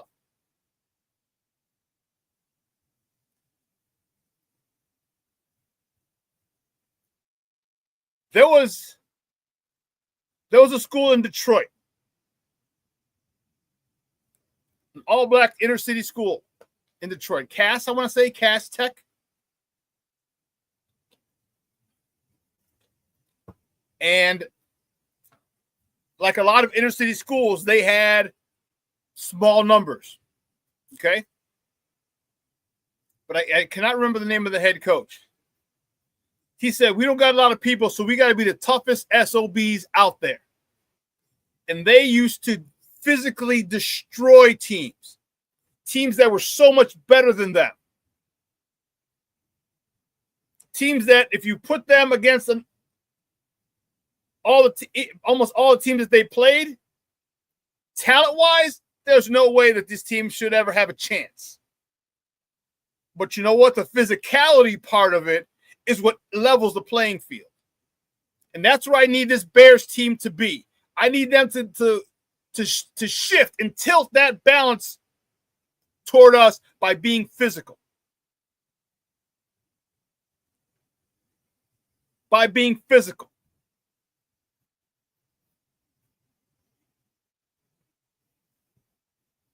And if they can do that, then it's going to be, I'm not going to say a cakewalk, but by the fourth quarter, it'll be out of control. It'll be out of hand. It'll be well in hand for the Bears. And here's where leadership steps up. Here's where the Kevin Byers of the world step up. Here's where the Drew Dahlmans and the Tunnies. This is where they need to step up. When you get a team that's hurt and that's not at full strength, that's missing star players, you go at them. You come at them like Tyson. And some of you might be young enough, might not be old enough to remember when Tyson fought in his prime. Man, Jay Grizz is old enough. Rick might be old enough. Junior's old enough. We knew if you can withstand that first minute of the round, good luck. Good luck. Because hell's fury was unleashed. And this is the mentality that I need this Bears team to have. This is that mentality. We're going to punch you in the mouth. And we're going to punch you in the mouth again. And then we're going to come and try and block the punt. Come after it. And continue. Score, score, score, score, score. And this is what gets me fired up. This is what gets me fired up because I can't tell you I learned that a long time ago. It wasn't, and then I had an unfortunate one, which wasn't my fault. Coaching matters. Coach Quinn, Coach Schaller, God rest both of their souls. Rest in peace, Coach Quinn and Coach Schaller. They would tell us, I'll tell you when to take it easy. He goes, I'll pull you out. That's how you know you take it easy, when I pull you out.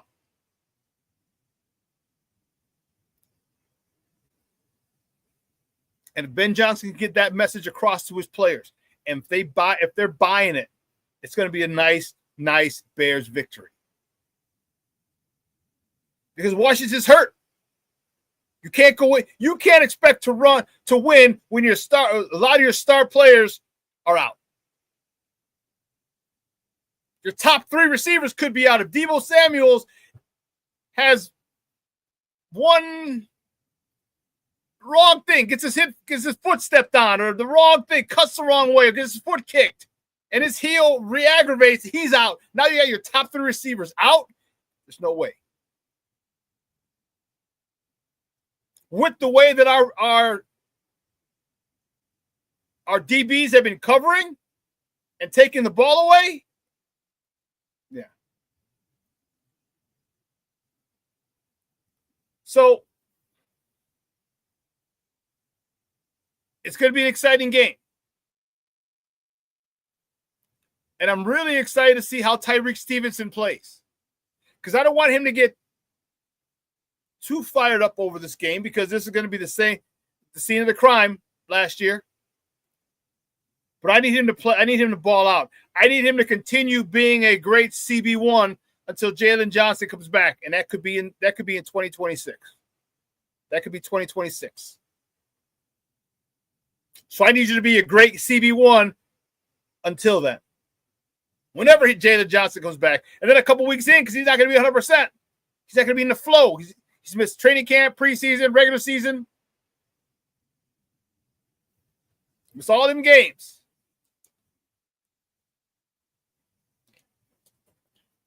So we're going to find out what type of coach Ben Johnson is today. We're going to find out what type of leadership this Chicago Bears team has today.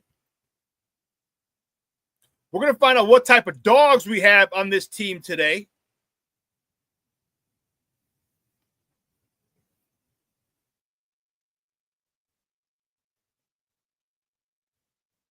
I agree. Rick says Shaquan needs to get his head out of his ass and get 2 sacks versus his former team, FGB. I agree. Shaquan Sweat, you need 2 sacks. Couple of quarterback hits, couple of quarterback pressures. That's what I'm talking about. How bad do you want it? How bad do you want to be great? I'm telling you, we've been in so many games. I remember with the Thunder. We'd play a couple of teams. We knew they sucked. They knew they sucked. I can't tell you. There are at least 5 to 7 times I remember that we had 28 points in the first quarter against a shitty team that we were supposed to blow out. 5 to 7 times we'd have 28 points, 4 touchdowns in the first quarter. Probably end up with 1 or 2 in the second quarter, and then me and most of the starters were out the second half. 42-0. We had a running clock a lot of the time because we understood that this team should not be on the field with us. They can't hang with us talent-wise. So let's put them out of their misery early. And this is the mentality that I need to see from this team. This is the mentality. We're talented. We're very talented. Offensive line. Darnell Wright is back, so he's probably going to be starting at right tackle with Theo at left tackle. Isaac Trapillo just waiting for if Darnell Wright gets hurt or he doesn't live up to his standard to put him in, and he wants to make a name for himself. But this is the type. This is where you start. You're frothing at the mouth. Because, yes, we haven't been able to stop the run, and they have a good run game. So guess what? We better overload on the run. I better have Kwani B, Jaquan Brisker, he's going to have a lot of tackles. Spidey's back, he's going to have a lot of tackles because those dudes are in the run game all the time. I'm expecting a big game for this defense. TJ Edwards is back, and I'll tell you what. Let me give a big round of applause to Noah Sewell. Let me give a big round of applause to Noah Sewell because he played his ass off when TJ Edwards was out. That joker earned himself a second contract with the Bears because of the way he played when TJ Edwards was out. Call me crazy. Would you want Noah Sewell as a backup linebacker for this team? Anytime TJ or Tremaine go down, you throw Noah Sewell in there. Anyone would still want Noah Sewell as a backup? I would.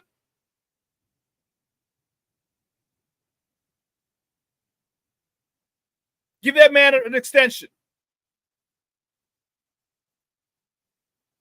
And King Bookerwell, you might be right.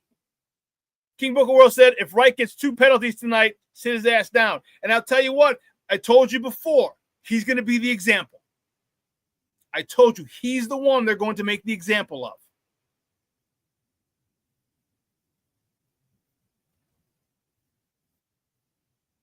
No, he's out. He's in. Here's the injury report.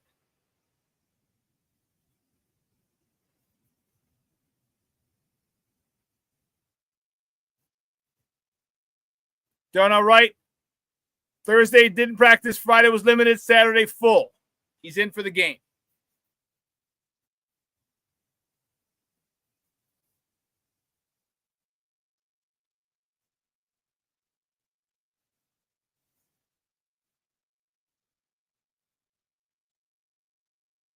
So I really am looking forward to a lot of stuff. I'm looking forward to more development, more understanding of this offense for Caleb Williams. I'm looking for him to throw the ball around more diversely. No, kids, he might be the swing tackle, even though he doesn't play left much. he'll be dressed, but he'll be the swing. I'm assuming.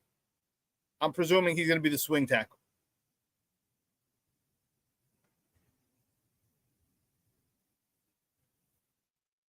Shorty says, I was kind of looking forward to Ozzie tonight. I hear you. Me too. But Darnell Wright's my guy. Canucks says, Mr. Shorty, me too. You're looking forward to Ozzie too. But I want Darnell Wright to take that job, to hold that job, because I like Darnell Wright. I like Darnell Wright. And my thought for Darnell Wright, if you want to move on from him, no problem. Sign him to an extension.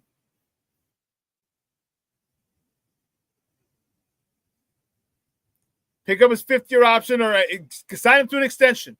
So now it's leverage. So when a team comes looking for a trade, if you want to move on from him, he's your trade bait. Look, this guy signed for the next 3 or 4 years at X amount of dollars. You don't have to sign him. We got it. So now you can budget exactly what you have for this guy. Give us a higher draft pick or give us a stud, a young player that's maybe on your practice squad.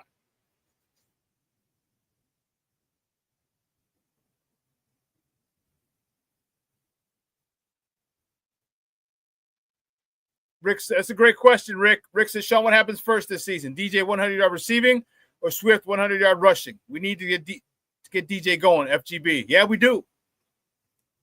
And DJ has done really well against the Commanders.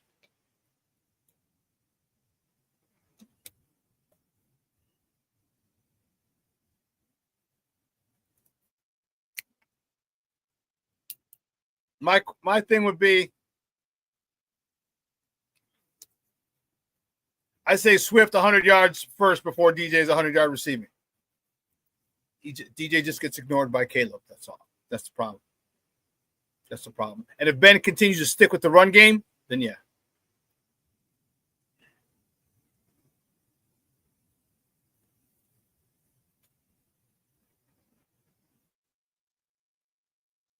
I'm looking forward to this offensive line. I'm looking forward to Theo Benedict and see how these guys play together. The big three, the new three we got with Darnell Wright and with Theo Benedict on the left, the tackles. I'd like to see how that works. I like to see how they move, how they flow together. And I don't want to see any stupid blown coverages, blown assignments on high school bullshit, on twists and stunts.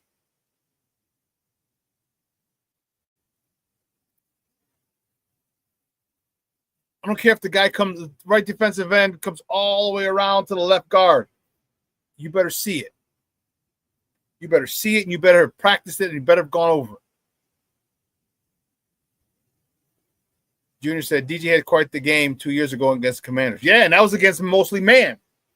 So if the Commanders want to go man, well, Rome's been getting open man. DJ, we've seen burn this team man. Actually, one of his touchdowns was a cover 2 hole shot. He exploited him in zone. Other one, he was running down the sideline and caught it, beat his man. And the other one, the DB, I think it was zone. The DB jumped on it. He jumped on it and missed it.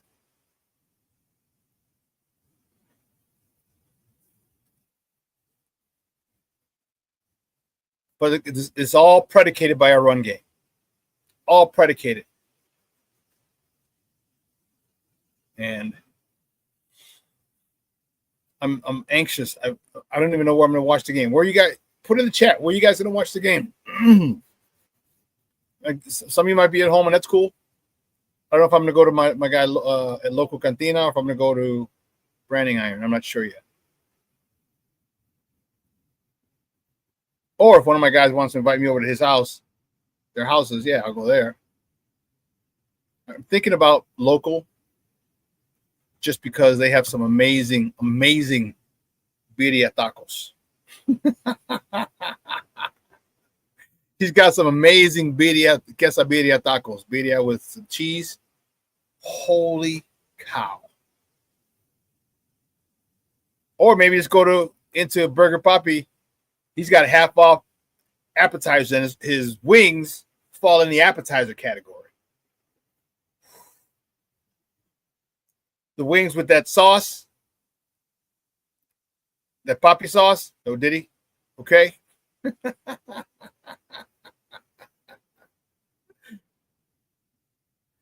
Mr. Shorty says, I'm watching it on my couch with my dying dog in my lap. Wow, I'm sorry. That's a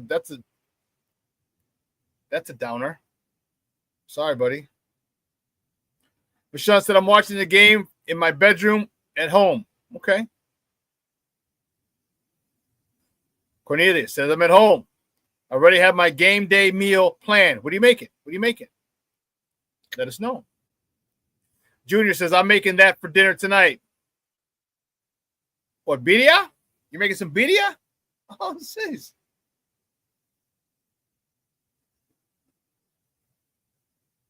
You making birria, Junior? The LOL, sorry.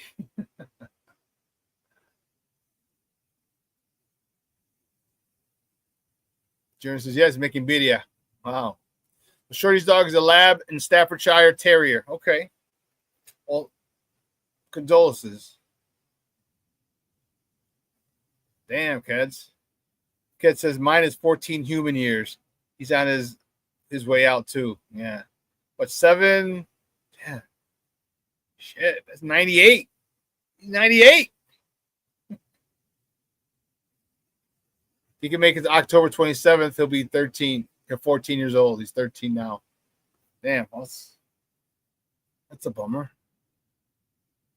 Oof. 98-ish. Yeah. That's all. That's been a good run, man. That's been a good run. Oh, hell no. Cornelius. I got to order crab cakes from Omaha Steaks ready to go. I like that kind of party, baby. I like that kind of party.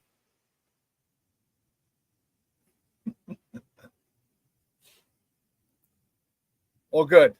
It's going to be a fun night. Like I said, I'm not sure. If I go to Branding Iron doesn't have one thing that's outstanding. They have a lot of good, really good stuff. A lot of really good stuff. Not one thing that's outstanding. Like when I go to Burger Papi, the wings are awesome. The burgers are awesome. The pozole is awesome.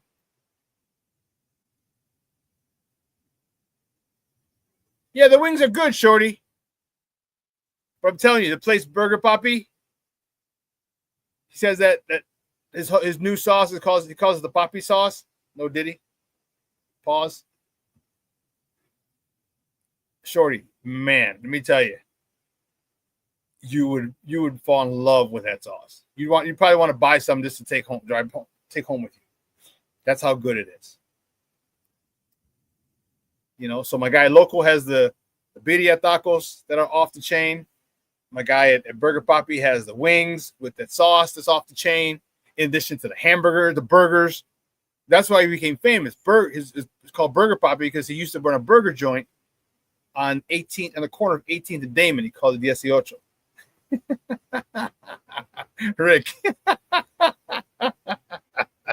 Rick says, sorry, I'm not eating that Papi sauce.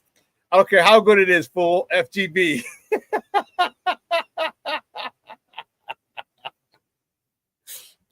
I hear you, bro. I hear you. That's why I'm pause. I say pause and no Diddy after every time.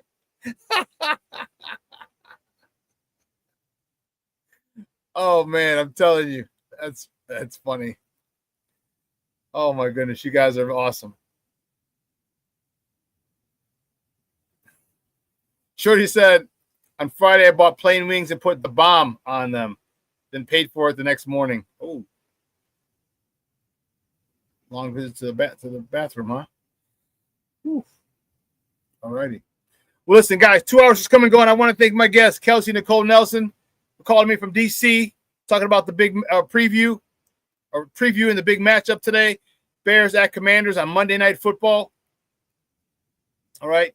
She gave us her prediction. She said 27-23 Commanders. Your boy gave his prediction, 35-27 Bears. I think this game coming off the bye, I think Caleb and crew are going to be a little more explosive offensively. I think they're going to be in a good spot to put up some points. All right, so that's my thought process.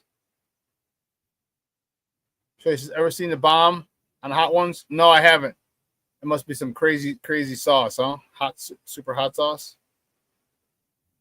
Oh, Bruja. He said, I'm smoking a turkey with maple wood using a maple bacon rub with maple syrup in the drip pan to get some sweet. Ooh, Charlie. Damn, that sounds good, bro. It sounds real good, Bruja. Well, man, listen, you guys have a phenomenal day. Thank you for the love and the support. I appreciate it. Sunday, we have a viewing party at Branding Iron. All right, let's not forget, if you're in town, I know you're not going to be in town, Shorty.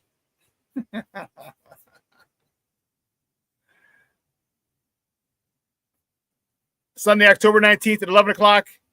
Live pre, half, and post-game show. Swag giveaways throughout the game. DJs after the post-game show. $45. The game day special, $48.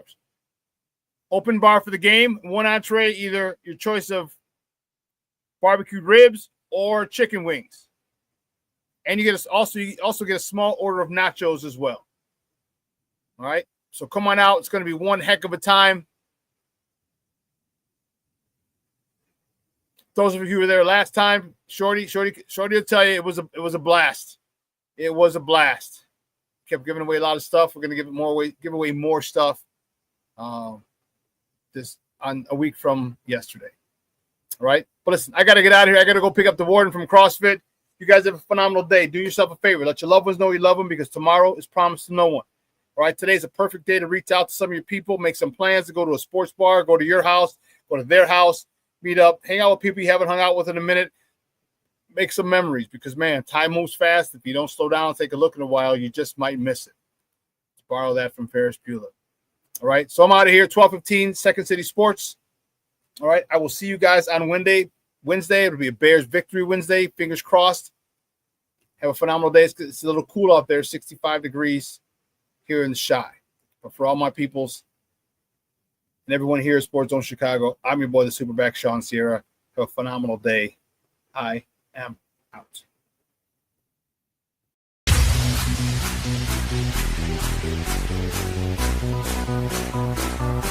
Come on, race the race.